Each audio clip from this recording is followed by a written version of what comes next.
Sir, आज जो ये पटवारी कानूनों का धरना प्रदर्शन चल रहा है, इसके बारे में आप क्या कहेंगे? ये जो पटवार कानून को एसोसिएशन हरियाणा का 3 जनवरी से ये हड़ताल धरने प्रदर्शन चल रहे हैं और ये अगर हम देखेंगे कि पिछले साल 23 जनवरी को माननीय मुख्यमंत्री जी के साथ लंबी हड़ताल के बाद बातचीत हुई और उस बातचीत में ये सहमति बनी कि जो वेतन विसंगतियाँ 7th पे कमीशन में खामियां रह गई थी उनको हम दूर कर रहे हैं। 32,100 का वेतनमान इनको हम दे रहे हैं और जैसे ही उसकी नोटिफिकेशन आई 25 जनवरी को नोटिफिकेशन आ गई, लेकिन 9 फरवरी को फिर उसकी रिवाइज कर दिया कि ये जो वेतन विसंगति दूर की गई है ये जनवरी 2016 की बजाय 25 जनवरी 2023 से मानी जाएगी। तो उससे कोई फायदा होने वाला नहीं है। जब वेतन विसंगतियां 7th पे कमीशन की सिफारिश जिस दिन लागू हुई यानी कि जनवरी 2016 से, तो उसी दिन से लागू होनी चाहिए थी। हमारे जो पटवार कानून एसोसिएशन है उन्होंने ये भी कहा कि बेशक आप फिक्सेशन जो है वो जनवरी 2016 से कर दीजिए और नगद जो है इसका 2023 25 जनवरी 2023 से कर दीजिए। तो ये कहा गया कि हाँ हम इसको दुरुस्त कर देंगे, लेकिन कोई दुरुस्ती नहीं हुई। 1 साल लंबे इंतजार के बाद 3 जनवरी से लगभग 1400 के करीब हमारे पटवारी कानून हैं वो हड़ताल पर चले गए हैं और आप देखेंगे कि 300 करोड़ से ज़्यादा रेवेन्यू का नुकसान सरकार को हो चुका है। रजिस्ट्रियाँ नहीं हो रही हैं और जो वेरिफिकेशन के काम थे वो सारे ठप पड़े हुए हैं। लेकिन सरकार को अपनी रैलियों को करने के लिए चुनाव की जो इनकी जो योजना चल रही है उसको आगे बढ़ाने की फुर्सत नहीं है। इनसे बातचीत करने के लिए उस काम में जुटे हुए हैं। इसलिए आज श्रम कर्मचारी संघ हरियाणा ने पूरे प्रदेश में प्रदर्शन करे हैं। रिटायर्ड कर्मचारी पेंशनर हमारे जो है रिटायर्ड कर्मचारी संघ हरियाणा प्रदर्शन किए हैं, वो ज्ञापन दिए हैं और ये मांग की है माननीय मुख्यमंत्री जी से कि मामले में तुरंत प्रभाव से हस्तक्षेप करें और इनकी वेतन विसंगति को जनवरी 2016 से लागू करते हुए हड़ताल को समाप्त कराएं। और निश्चित तौर से all India state government employees federation की तरफ से भी हम इनकी मांगों का पुरजोर समर्थन करते हैं और सरकार को आगाह करते हैं कि अगर कोई दमन उत्पीड़न की कार्रवाई की तो पूरे प्रदेश का कर्मचारी उसका मुंह तोड़ जवाब देगा और लंबी हड़ताल ना खींचे, बातचीत से समस्या का समाधान किया जाए। कर्मचारी जो ये पटवारी और गिरदावल हैं ये तो परेशान ही हैं, साथ में जो किसान है, क्योंकि किसान लॉबी ज़्यादा इनके साथ जुड़ी हुई है। खेत खलियान ज़मीन से जुड़े हुए कागजात ये विभाग देता है, तो कहीं ना कहीं किसान ज़्यादा पीड़ित अब दिखाई दे रहे हैं। पीड़ित तो ये भी हैं क्योंकि ये अपनी मांगों के लिए लड़ाई लड़ रहे हैं, लेकिन सरकार को किसानों के बारे में भी सोचना चाहिए। क्या कहेंगे आप? किसानों के बारे में तो सरकार सोचती नहीं। 3 कृषि कानून को विड्रा करने की जो मांग थी, 1 साल से ज़्यादा आंदोलन चला, 750 के करीब किसान शहीद हो गए। उसके बावजूद भी जो वायदा सरकार ने किया था MSP की कानूनी गारंटी देने के लिए, वो नहीं दिया। और निश्चित तौर से पटवारियों का और किसानों का बहुत नज़दीक का रिश्ता है, काम उनके ज़्यादा पड़ते हैं। और ये जो मांग इनकी है केवल अनोमलीज की नहीं है। ये जो नायब तहसीलदार बनते हैं उनकी जो एग्जाम होते हैं वो भी बंद कर रखे हैं। पटवारियों के बहुत सारे पोस्टें खाली पड़ी हैं जिसका काम का बोझ बढ़ रहा है, जनता को तकलीफ हो रही है, उसको पोस्टों को भरने का भी सवाल है, उन पर भी कोई ध्यान सरकार नहीं दे रही। इसलिए नाराज़गी है और पूरे प्रदेश का कर्मचारी इनके साथ लामबंद है और सरकार से कहना चाहता है कि इसमें हठधर्मिता छोड़े और जो बातचीत माननीय मुख्यमंत्री जी ने जो समझौता किया था उसको लागू करें। जनवरी 2016 से नोटिफिकेशन रिवाइज करें ताकि हड़ताल समाप्त की जा सके। जी धन्यवाद सर। रिटायर्ड कर्मचारी संघ हरियाणा जिला फरीदाबाद के मेंबर अब जा रहे हैं ज्ञापन देने के लिए DC साहब को, मुख्यमंत्री के नाम ये लोग जा रहे हैं। जिंदाबाद जिंदाबाद जिंदाबाद जिंदाबाद अखिल भारतीय राज्य श्रम कर्मचारी सरकारी महासंघ जिंदाबाद जिंदाबाद जिंदाबाद रिटायर्ड एसोसिएशन कर्मचारी जिंदाबाद जिंदाबाद जिंदाबाद श्रम कर्मचारी संघ हरियाणा जिंदाबाद जिंदाबाद जिंदाबाद आवाज दो हमें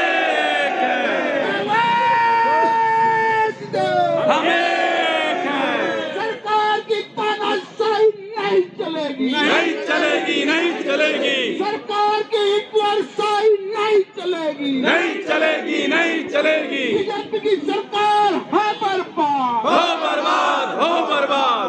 साथियों, जैसे कि सभी को मालूम है कि हमारे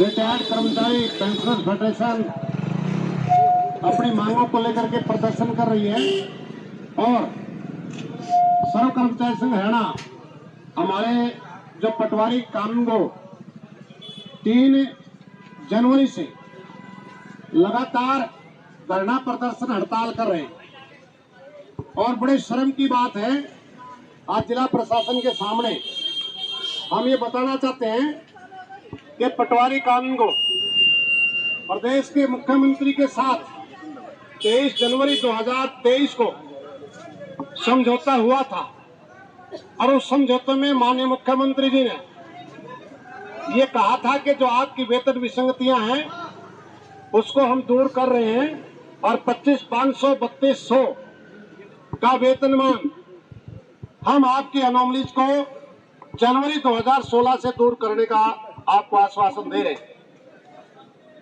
और 25 जनवरी 2023 को नोटिफिकेशन जारी हुई तो नोटिफिकेशन जारी में देखा कि वो जो अनोमलीज थी वो जो जनवरी 2016 से उसको दूर किया जाना था उसको 25 जनवरी 2023 से दूर किया, ऑर्डर जारी किया। तो ये बड़ा दुर्भाग्यपूर्ण बात है कि माननीय मुख्यमंत्री जी के साथ जो समझौता हुआ इस हरियाणा में उसको भी लागू नहीं किया जा रहा। हमारी जो पटवार कानून एसोसिएशन है उसने सरकार के सामने बातचीत रखी तो फिर उन्होंने आश्वासन दिया कि ये जो चिट्ठी जारी हुई है, नोटिफिकेशन जारी हुई है, इसको हम दुरुस्त करेंगे और दोबारा से रिवाइज नोटिफिकेशन जारी करेंगे, लेकिन जारी नहीं हुई। आखिरकार इंतजार देखने के बाद 3 जनवरी से हमारे 1400 के करीब हमारे पटवारी कानून को हड़ताल पर हैं। 300 करोड़ से ज्यादा का रेवेन्यू का नुकसान हड़ताल के कारण से हो गया है, लेकिन इसके बावजूद भी सरकार की तरफ से कोई बातचीत का पहलकदमी नहीं हुई है। जो मंत्री हैं दुष्यंत चौटाला जी, उन्होंने ये कहा कि फाइनेंस कमीशन से इनके मामले को देखेगा, लेकिन कब देखेगा, कैसे देखेगा, कोई टाइम लिमिट नहीं है, न ही विधिवत रूप से कोई निमंत्रण आया है।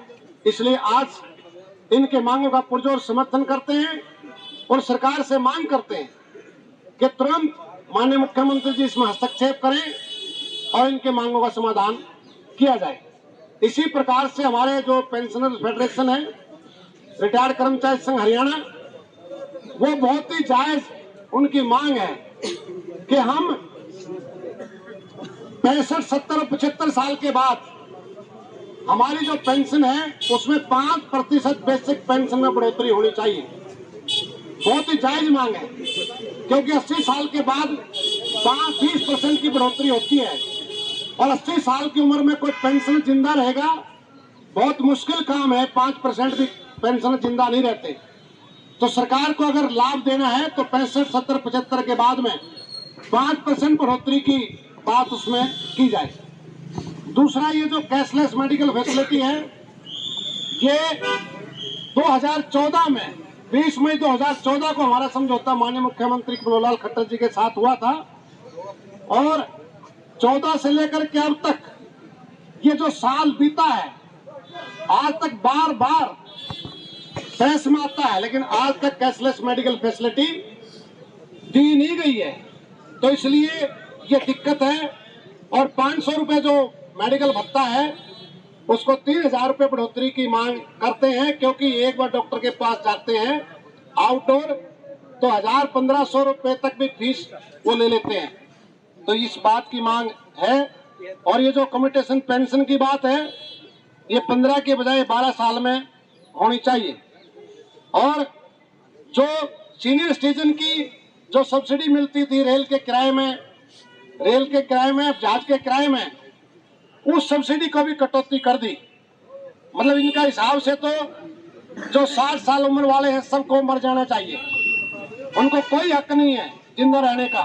कोई जो सब्सिडी नहीं है, कोई ड्राइविंग लाइसेंस रिन्यू नहीं होगा, इस तरीके की मतलब बात ये कानून में कर रहे हैं। तो वो सारी रियायत जो थी वो मिलनी चाहिए।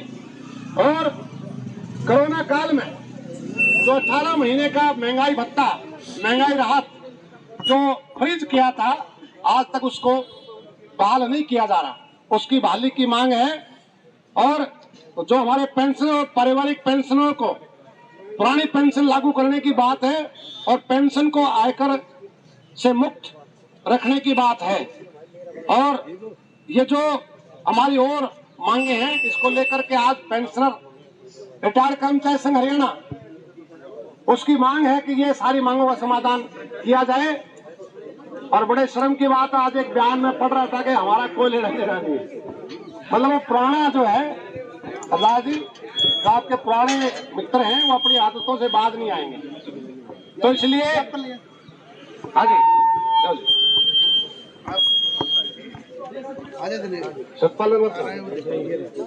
अब ज्ञापन दे रहे हैं, जैसा कि आप लोग तस्वीरों में देख रहे हैं। रिटायर्ड कर्मचारी संघ हरियाणा की तरफ से ज्ञापन दिया जा रहा है।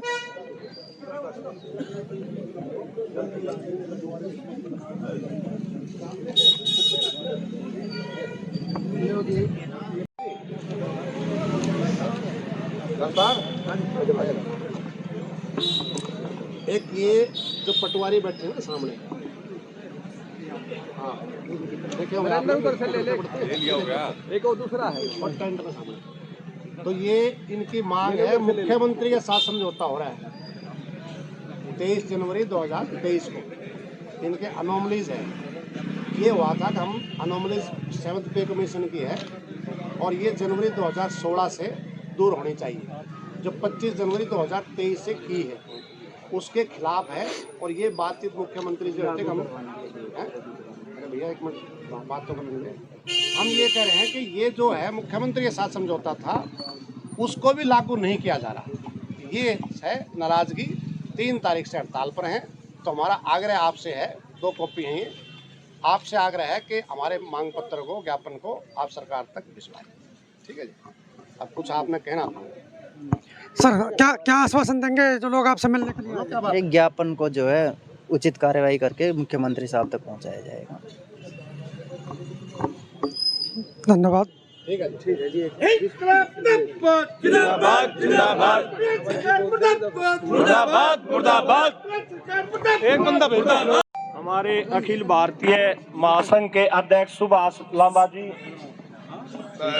व रिटायर्ड कर्मचारी संघ का हम बहुत बहुत धन्यवाद करते हैं। हमारे समर्थन में आए, हमें हमारी लड़ाई न्याय की है, अन्याय के खिलाफ। हमारी लड़ाई धर्म की है, अधर्म के खिलाफ। हमारी लड़ाई है सत्य की, झूठ के खिलाफ।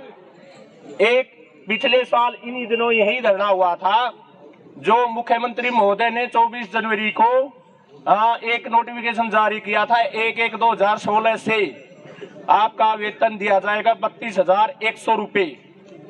नोटिफिकेशन जारी हो जाता है और दोबारा से फिर एक और लेटर भेज दिया जाता है 9 फरवरी को कि 25 जनवरी 2023 से आपका वेतन दिया जाएगा। उससे किसी भी हरियाणा में पटवारी को लाभ होने वाला नहीं है। हमारी एक ये तो डिमांड है, हमारा वेतन पे फिक्स किया जाए 1/1/2016 से, वह लागू किया जाए 25 जनवरी 2023 से। दूसरा ये है कि एक विभागीय परीक्षा होती है कानून गो से नायब तहसीलदार बनाने के लिए, हर 6 महीने में परीक्षा होती है, जबकि हरियाणा सरकार ने 3 साल से कोई परीक्षा नहीं ली है, जिससे रिटायर्ड हो जाते हैं पटवारी गिरदावर अपनी पोस्ट से, जनता की सेवा भी कर सके। तो हमारी ये डिमांड है, और जनता अगर परेशान है तो सरकार जिम्मेवार है। हमारी मांगे मान लीजिए, हम अपनी दरी को उठा लेंगे। और मैं फिर अपने अखिल भारतीय फेडरेशन का व रिटायर्ड कर्मचारी संघ का बहुत बहुत धन्यवाद करता हूँ। जय हिंद। आपका बहुत बहुत धन्यवाद। और विशेष तौर पर साथी सुभाष लांबा जी का, साथी धनवाल जी का, साथी करतार सिंह का, और साथी रमेश चंद का और तमाम साथियों का बहुत बहुत धन्यवाद करता हूं, साथी बांगा जी का। और अब आज का जो धरना प्रदर्शन है आपने ज्ञापन दे दिया है, उसके बाद में अब यहीं पर इसका समापन किया जाता है। बहुत बहुत धन्यवाद। हमारे साथ जुड़ चुके हैं रिटायर्ड कर्मचारी संघ के पदाधिकारी, इनसे बात करेंगे जो आज यहाँ पहुँचे हैं, इनकी क्या मुख्य मांगे हैं। सर नमस्कार जी। नमस्कार। आज आपकी क्या क्या मुख्य मांगे हैं? हमारी जो मुख्य मांगे हैं वो ये हैं कि 65, 70, 75 और 80 इस पर 5% की जो है ना हर उस पर बढ़ोतरी होनी चाहिए। हालांकि 80 की उम्र के बाद हरियाणा की सरकार दे रही है, 20% की बढ़ोतरी देती है, लेकिन उसका लाभ लेने के लिए मुश्किल से 2-3% लोग ही बचते हैं। तो हम कहते हैं कि ये बढ़ोतरी जो है 5-5% की 65 साल की उम्र से हमें देनी चाहिए, दी जाए। और ऐसा नहीं है कि हम ये कोई अलग से ऐसी मांग कर रहे हैं कि किसी राज्य में लागू नहीं है। ये पंजाब में, केरल में और पश्चिम बंगाल में पहले से ही लागू है। तो हम मांग कर रहे हैं क्योंकि हमारा जो हरियाणा है वो पंजाब का पहले से भाग रहा है और आज तक उसकी राजधानी भी एक है और हाई कोर्ट भी एक है। तो वो जो सुविधा वहाँ के रिटायर्ड साथियों को मिल रही है, हमें क्यों नहीं दी जा रही। दूसरी बात यह है कि जो पेंशनर गुजर जाता है उसकी पत्नी को या जो भी मतलब उसका आश्रित होता है उसको फैमिली पेंशन दी जाती है। एक पेंशनर को 4 साल के बाद एक LTC दी जाती है एक पेंशन के रूप में। वो LTC जो फैमिली पेंशनर है उनको भी दी जाए, क्योंकि उसमें ज़्यादातर विधवाएं होती हैं और वो अगर ले लेती हैं तो वो कहीं घूमने चली जाती हैं या वो कोई तीर्थ वगैरह पर चली जाती हैं। और कोरोना के टाइम में हमारा ये कहकर जो 1.5 साल का 18 महीने का DA जो महंगाई भत्ता है उसको फ्रीज किया था कि GST की कलेक्शन इस टाइम जो है ना बंद हो रही है जो कोरोना की एक्टिविटी की वजह से, तो उसको जो है ना अब जब ये कह रहे हैं कि इनकी बम्पर कलेक्शन हो रही है GST की, तो उसको हमें वापस दिया मतलब उसको हमें दिया जाए। इस तरह की करके हमारी मतलब बहुत छोटी छोटी मांगे हैं। तो रेल में और हवाई जहाज में जो पहले 50% का मतलब बुजुर्गों को जो सीनियर सिटीजन को कंसेशन मिलता था वो भी इन्होंने बंद कर दिया। तो हम कहते हैं कि जब ये जो MLA MP और मंत्रियों के लिए है तो क्यों नहीं हमारे लिए क्यों नहीं होना चाहिए, उसको मतलब बहाल किया जाए। एक जो मेन मुद्दा था कैशलेस मेडिकल सुविधा का, उसके बारे में आप क्या कहेंगे? कैशलेस मेडिकल का जो मुद्दा है वो सरकार 2017 से हर 2-4 महीने के बाद में अखबार में दे देती है और आम जनता को ये संदेश जाता है कि कर्मचारियों के रिटायर्ड कर्मचारियों की सरकार ने मौज कर रखी है, जबकि हकीकत में वो धरातल पे कहीं भी नहीं है। और जो 5-6 बीमारियों का जो लिमिटेड कैशलेस था उसका भी ये हाल है कि उसको भी जो पैनल के अस्पताल में जाते हैं तो वो 20% जो ना पहले जमा करवाते हैं और उसके बाद में जो है ना ट्रीटमेंट चालू करते हैं। जो लिमिटेड कैशलेस है उसकी बात करते हैं। तो कैशलेस की जो सुविधा है वो मेरे से रह गई थी, वो कैशलेस की जो सुविधा है उसको भी जो है ना तुरंत लागू किया जाए। जी धन्यवाद सर। हमारे साथ रिटायर्ड कर्मचारी संघ के और भी पदाधिकारी जुड़े हैं, उनसे भी हम बात करते हैं जो आज आए हैं, ज्ञापन दिया है। सर नमस्कार जी। नमस्कार जी। आज का जो आपने ज्ञापन दिया है मुख्यमंत्री के नाम, इस ज्ञापन के बारे में आप क्या कहेंगे? देखिए, रिटायर्ड कर्मचारियों के लगातार 2 साल से हमारी डिमांड है जिनको लेकर के हम बराबर धरना प्रदर्शन ज्ञापन वगैरह देते रहे हैं। जैसे हमारी जो डिमांड है, सबसे पहले हमारी जो ये पेंशन है जिसमें जब बढ़ोतरी होती है, अब सरकार करती है 80 साल के बाद 20% की। हमारी डिमांड ये कि 60 साल के बाद 5%, 65 के बाद 5%, 70 के बाद 5%, इस तरह 5% की बढ़ोतरी सरकार ने जैसे और स्टेटों में कहीं में उस तरह करनी चाहिए। 80 की उम्र तक पहुँचते पहुँचते 2% रिटायर्ड कर्मचारी बचते हैं। तो हमारी ये डिमांड है कि हमारी जो 5% बढ़ोतरी है 65, 70, 75 के बाद होनी चाहिए। दूसरा कैशलेस जो चिकित्सा सुविधा है वो सरकार ने पहले 2014 में इनसे खट्टर साहब से कर्मचारियों की मीटिंग हुई थी, तब भी ये कहा था भी कैशलेस करेंगे, लेकिन 2017 से तो बराबर ये न्यूज़पेपर में अखबार में देते रहे हैं, कई बार देते हैं कर्मचारियों की बल्ले बल्ले, लेकिन जब अखबार आम जनता सोचे कर्मचारियों को पता नहीं क्या क्या सुविधाएं दे दी, लेकिन जब हम फिजिकली देखते हैं जाकर के अस्पताल में जाकर के तो वहाँ पर कैशलेस के नाम पर कोई सुविधा नहीं मिल पाती है। धरातल पे कुछ और होता है, कागजों में कुछ और है, मतलब अखबारों में भाषणों में कुछ और है और धरातल में कुछ और है। अब कैशलेस जो 5-6 बीमारी को लिए की थी सरकार ने, चाहे वो हार्ट अटैक है, ब्रेन हेमरेज है, लास्ट स्टेज का कैंसर है, इलेक्ट्रो एक्सीडेंट है, रोड एक्सीडेंट है, उनमें भी अगर हम अस्पताल में जाएंगे तो वो कहते हैं जी हमारे पास सरकार ने पैसे जमा नहीं कराए, आप अपने पैसे जमा कराओ, बाद में सरकार से ले लेना, हम ऐसे इलाज नहीं करेंगे। तो सरकार ने एक रिटायर्ड कर्मचारी को मजाक बना करके रख दिया है। और हमारी जो फैमिली जैसे कर्मचारी एक्सपायर हो जाता है तो जो LTC मिलती है सुविधा वो हमारे में फैमिली पेंशनर को नहीं दी जाती। तो हमारी डिमांड ये है कि उनको भी LTC की सुविधा दी जाए। और जो हमारी कॉम्पिटेशन पेंशन हम लेते हैं 10 साल की इकट्ठा लेते हैं, जो वो सरकार ने पहले 12 साल में रिकवरी होती थी उसकी, अब बढ़ाकर 15 साल कर दिए, जो कि जस्ट डबल कट जाता है। तो हमारी पुनः डिमांड सरकार से ये है कि उसका 12 साल ही किया जाए ताकि कर्मचारी को ब्याज में कुछ राहत मिल सके। तो ये जैसे सीनियर सिटीजन को छूट देती है सरकार कि भाई रेल में पहले किराए में छूट थी, अब रोडवेज बस में छूट है, अरे हवाई जहाज में छूट थी, लेकिन सरकार ने वो रेलवे की और हवाई जहाज की छूट ही वापस ले ली। तो हम सरकार से पुनः डिमांड कर रहे हैं कि ये जो छूट सरकार ने दी तो सीनियर सिटीजन को दोबारा से दी जाए। तो इन डिमांडों को लेकर को ज़्यादा महत्वपूर्ण डिमांड नहीं है कि भाई सरकार पर आर्थिक बोझ पड़ेगा, ऐसी भी कोई डिमांड नहीं है, लेकिन सरकार फिर भी पूरा नहीं कर रही है। तो हम पुनः सरकार से आपके चैनल के माध्यम से अनुरोध करते हैं कि हमारी रिटायर्ड कर्मचारी की मांगें पूरी करी जाए ताकि ये कर्मचारी रोज दरिया पर ना बैठें। और जो सीनियर सिटीजन हो जाते हैं, देखो उम्र दराज है तो बीमारियां लगती हैं, तो उनका इलाज समय पर किया जाए, यही आपसे कहने का चैनल के माध्यम कहते हैं सरकार से। धन्यवाद सर, आज की खबर को ज़्यादा से ज़्यादा शेयर करते रहें। सर नमस्कार जी। नमस्कार जी। सर जी क्या कहेंगे आप? मैं SS बांगा बिजली बोर्ड का रिटायर्ड एक्शन हूँ मैं जी सर। और जॉइंट एक्शन कमेटी जिसके अंदर हरियाणा के सभी डिपार्टमेंट हैं उसका कन्वीनर हूँ जी। और हरियाणा स्टेट पेंशन समाज का हरियाणा का मैं जनरल सेक्रेटरी हूँ। ये हमारी जो डिमांड्स है पेंशनर की, हम 2 साल से एजिटेशन कर रहे हैं और हर एक DC के आगे मेमोरेंडम दे दिया, धरना प्रदर्शन करके, हर एक कमिश्नर के आगे धरना प्रदर्शन करके मेमोरेंडम दे दिया, चीफ मिनिस्टर को मेमोरेंडम दे दिया, हर एक MLA को मेमोरेंडम दे दिया, हर एक MP को मेमोरेंडम दे दिया, प्राइम मिनिस्टर को मेमोरेंडम दे दिया, पर 2 साल से हमारी कोई सुनवाई नहीं की जा रही।